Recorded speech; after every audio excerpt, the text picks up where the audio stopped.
অতিকে গুৰুত্বপূৰ্ণ খবৰ 50% পৰ্যন্ত মন্ত্ৰী বিধায়কৰ দৰমহা বৃদ্ধি পাব পাৰে আৰু মন্ত্ৰী বিধায়কৰ দৰমহা বৃদ্ধিৰ বিৰোধিতা কৰিছে এতিয়া শিৱসাগৰৰ বিধায়ক অখিল গগৈয়ে বিধায়ক অখিল গগৈয়ে সংবাদমেল যোগে কৈছে যে মন্ত্ৰী বিধায়কৰ দৰমহা বৃদ্ধি পালেই নহব সৰকাৰী কৰ্মচাৰী দৰমহা বৃদ্ধি পাব লাগিব অৰুণোদয় আঁচনিৰ হিতাধিকাৰীৰ ধনো বৃদ্ধি পাব লাগিব লগতে আশা কৰ্মী অংগনবাড়ী কৰ্মী ৰান্ধনীসকলৰ দৰমহাও বৃদ্ধি পাব লাগিব বুলি এনেদৰে কেইবাটাও দাবী কৰা দেখিবলৈ পোৱা গৈছে আৰু লগতে বিধায়কগৰাকীয়ে কৈছে যে হুংকাৰ দিছে এক প্ৰকাৰে বিধানসভাৰ মজিয়াটো তেখেতে এই সন্দৰ্ভত সৰব হ'ব সমালোচনা কৰিব আৰু এই সন্দৰ্ভত প্ৰশ্ন কৰিব বুলি উল্লেখ কৰিছে আমি সবিস্তাৰে খবৰটো লৈ অহাৰ চেষ্টা কৰিম বিধায়কৰ দৰমহা বৃদ্ধিৰ বিৰোধিতা কৰিছে এতিয়া ৰাইজৰ দল তথা বিধায়ক অখিল গগৈয়ে মন্ত্ৰী বিধায়কৰ দৰমহা বৃদ্ধি কৰিলেই নহব বুলিও প্ৰশ্ন বা মন্তব্য এটা বিধায়কগৰাকীৰ অৰুণোদয় আঁচনিৰ ধনো বৃদ্ধি কৰক চৰকাৰে চৰকাৰী কৰ্মচাৰী ধনো বা স্যালাৰী দৰমহা বৃদ্ধি কৰক আশা কৰ্মী অংগনবাড়ী কৰ্মী আৰু ৰান্ধনীৰ দৰমহাও বৃদ্ধি কৰক চৰকাৰে মন্ত্ৰী বিধায়কৰ 50% দৰমহা বৃদ্ধিৰ সন্দৰ্ভত সৰব হৈছে এতিয়া বিধায়ক অখিল গগৈ আৰু শিৱসাগৰত সংবাদমেল যোগে বিধায়কৰ দৰমহা বৃদ্ধিৰ বিৰোধিতা কৰিছে অখিল গগৈয়ে কৈছে যে আমি জনতাৰ হকে কাম কৰিবলৈ আহিছো আমি দৰমহা বৃদ্ধি কৰিবলৈ অহা নাই আমি জনতাৰ হকে কাম কৰিবলৈ আহিছো এগৰাকী জনপ্ৰতিনিধি হিচাপে জনপ্ৰতিনিধিয়ে দৰমহা বৃদ্ধিৰ লালসাত নাথাকে গতিকে তেখেতে কৈছে আমি জনপ্ৰতিনিধি জনতাৰ হৈ কাম কৰিবলৈ আহিছো আমাক দৰমহাৰ বৃদ্ধি হোৱাৰ সন্দৰ্ভত কোনো কথা নাই দেশত বিভিন্ন সমস্যা আছে নিবনুৱা সমস্যা অন্যান্য সমস্যা আৰু যদি দৰমহা বৃদ্ধি হ'ব লাগে তেনেহলে সমান্তৰালভাৱে চৰকাৰী কৰ্মচাৰী দৰমহা বৃদ্ধি হওক আশা কৰ্মী অংগনবাড়ী কৰ্মী ৰান্ধনী অৰুণোদয় আঁচনিৰ ধনো বৃদ্ধি হওক বুলি এনেদৰে দাবী কৰা পৰিলক্ষিত হৈছে আৰু সমান্তৰালভাৱে বিধায়কগৰাকীয়ে কৈছে এই সন্দৰ্ভত তেখেতে বিধানসভাৰ মজিয়াত অধিৱেশনত বিষয়টো উপস্থাপন কৰিব আৰু বিৰোধিতা কৰিব বুলিও সংকাৰ প্ৰদান কৰিছে শিৱসাগৰত সংবাদমেল যোগে বিধায়ক অখিল গগৈয়ে এই কথা উল্লেখ কৰা পৰিলক্ষিত হৈছে আমি পুনে বিধায়ক অখিল গগৈয়ে সংবাদমেল যোগে কি কৈছিল আমি সেই সংবাদমেলৰ ক্ৰদাংশ আগবঢ়োৱাৰ চেষ্টা কৰিম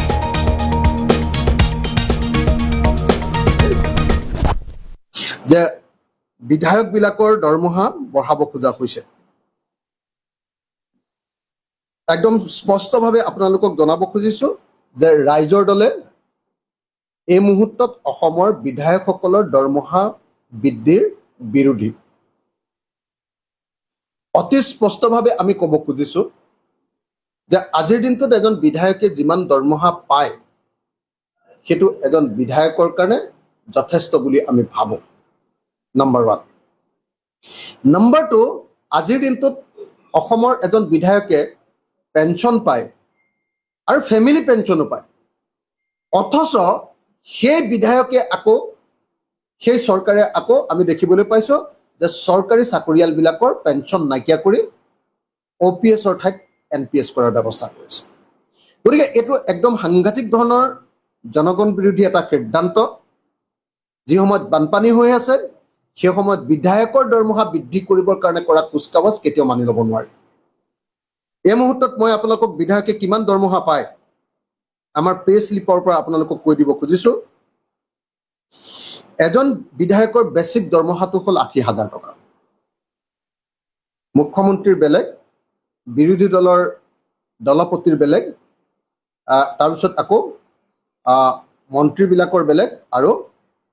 আপোনাৰ অধ্যক্ষ আৰু উপাধ্যক্ষ বিধানসভাৰ তেখেতসকলৰ অলপ বেছি কিন্তু এজন সাধাৰণ বিধায়কৰ দৰমহা হ'ল ৮০,০০০ টকা তাৰপিছত কনষ্টিটুৱেঞ্চি এলাউন্স বুলি আমি সমষ্টিৰ এটা এলাউন্স পাওঁ সেইটো হ'ল ২০,০০০ টকা এইটো তাৰপিছত কণ্টিনজেঞ্চি এলাউন্স বুলি আমি ৩০,০০০ টকা এটা পাওঁ তাৰপিছত কনভেয়েন্স এলাউন্স বুলি আমি ১৫,০০০ টকা এটা পাওঁ তাৰপিছত পাৰ্লিয়ামেণ্টাৰী এছিষ্টেণ্ট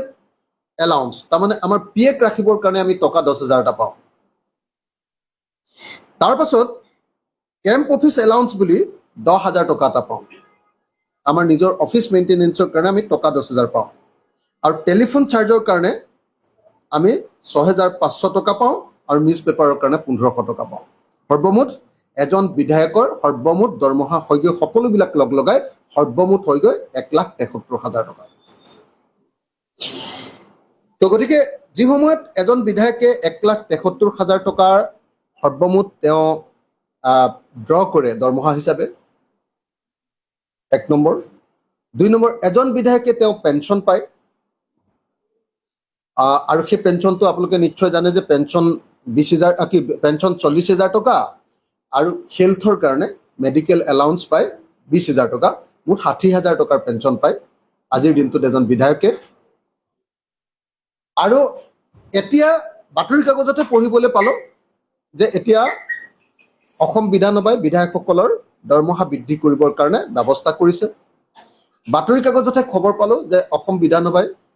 বাতৰি কাগজতে খবৰ পাইছোঁ দেই, যে অসম বিধানসভাই ইতিমধ্যে অসম বিধানসভাৰ কমিটিৰ পৰা পাছ কৰি ইতিমধ্যে অধ্যক্ষৰ হাতত দাখিল কৰিছে, আৰু অধ্যক্ষই ইতিমধ্যে সুভাষ দাস ডাঙৰীয়াক অধ্যক্ষ হিচাপে লৈ এখন কমিটি তৈয়াৰ কৰি দিছে। এই খবৰ আমি ইতিমধ্যে লাভ কৰিছোঁ, আৰু সেই কমিটিয়ে অচিৰে বহি লৈ সিদ্ধান্ত ল'ব বুলি জানিব পৰা গৈছে। আৰু তাৰ পাছতে অসম বিধানসভাত সেই কমিটিৰ প্ৰতিবেদনৰ ভিত্তিত অসম বিধানসভাত আমাৰ যিখন এক্ট আছে দৰমহাৰ, সেই এক্টখন সংশোধন কৰি দৰমহা বৃদ্ধি কৰিবৰ কাৰণে ব্যৱস্থা লোৱা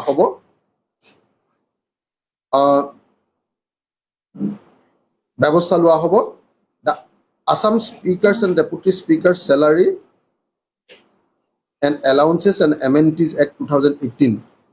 এইখন সলনি কৰা হ'ব। সলনি কৰি নতুন দৰমহা নিৰিখ ঠিক কৰা হ'ব বুলি Assam chief ministers and leaders of the opposition salary allowances and amenities act 2018 এনেকৈ 3খনমান এক্ট আছে। সেই এক্টকেইখন সলনি কৰি সংশোধন কৰি বিধানসভাত দৰমহা বৃদ্ধি কৰিবৰ কাৰণে যত্ন কৰা হ'ব। মই অসমৰ ৰাইজক প্ৰতিশ্ৰুতি দিছোঁ যে অসম বিধানসভাত যেতিয়া বিলখন আহিব, সেই বিলৰ বিৰুদ্ধে ৰাইজৰ দলে তীব্ৰ প্ৰতিবাদ কৰিব। আমি ৰাইজৰ দলে বিধায়কসকলৰ দৰমহা, মুখ্যমন্ত্ৰীৰ দৰমহা আৰু স্পীকাৰৰ দৰমহা এই মুহূৰ্তত বৃদ্ধি কৰাৰ পক্ষপাতী নহয়। আমি ইয়াৰ দৰমহা বৃদ্ধিৰ প্ৰচেষ্টাক তীব্ৰ বিৰোধিতা কৰিছোঁ, আৰু বানপানীত ককবকাই থকা এই সময়ত এনেকৈ দৰমহা বৃদ্ধি কৰিবলৈ লোৱা ঘটনা দুৰ্ভাগ্যজনক আৰু জনগণ বিৰোধী বুলি আমি ঘোষণা কৰিছোঁ।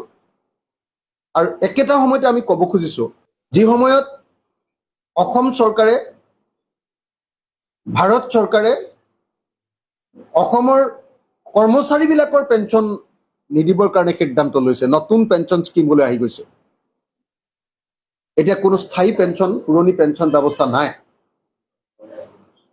অথচ এজন কৰ্মচাৰীয়ে অতি কমেও 20 বছৰ, 25 বছৰ, 35 বছৰ চাকৰি কৰে। আমি 5 বছৰৰ কাৰণে কেৱল MLA হওঁ, কোনোবাই 2বাৰ 3বাৰ হয়, সেইটো বেলেগ কথা, কিন্তু আমাৰ কাৰ্যকাল 5 বছৰীয়া। আমি এই 5 বছৰীয়া কাৰ্যকালত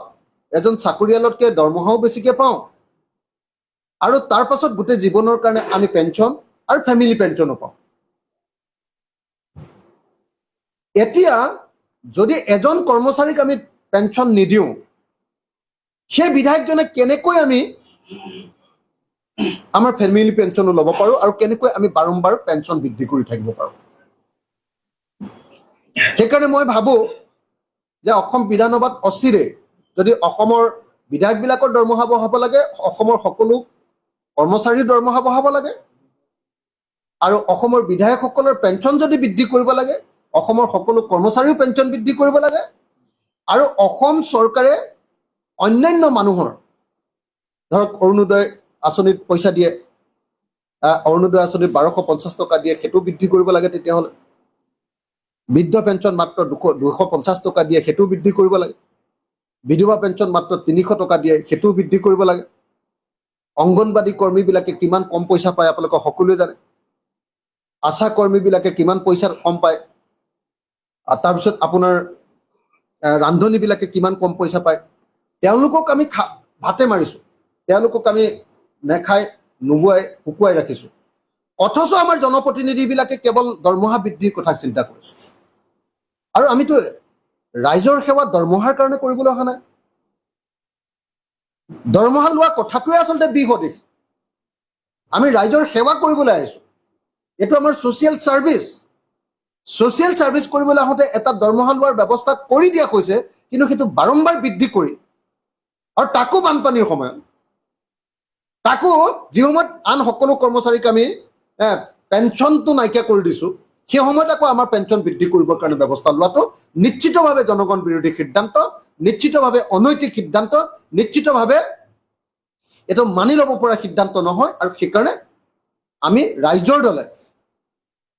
বিধায়কসকলৰ দৰমহা, মুখ্যমন্ত্ৰীৰ দৰমহা, মন্ত্ৰীসকলৰ দৰমহা আৰু স্পীকাৰ আৰু ডেপুটি স্পীকাৰৰ দৰমহা বৃদ্ধি কৰিবলৈ লোৱা সিদ্ধান্তৰ তীব্ৰ বিৰোধিতা কৰিছোঁ। আৰু বিধায়ক হিচাপে অসম বিধানসভাতো ইয়াৰ বিৰুদ্ধে প্ৰবল প্ৰতিবাদ গঢ়ি তোলা হ'ব। এই কথাও অসমবাসী ৰাইজক আমি প্ৰতিশ্ৰুতি দিছোঁ।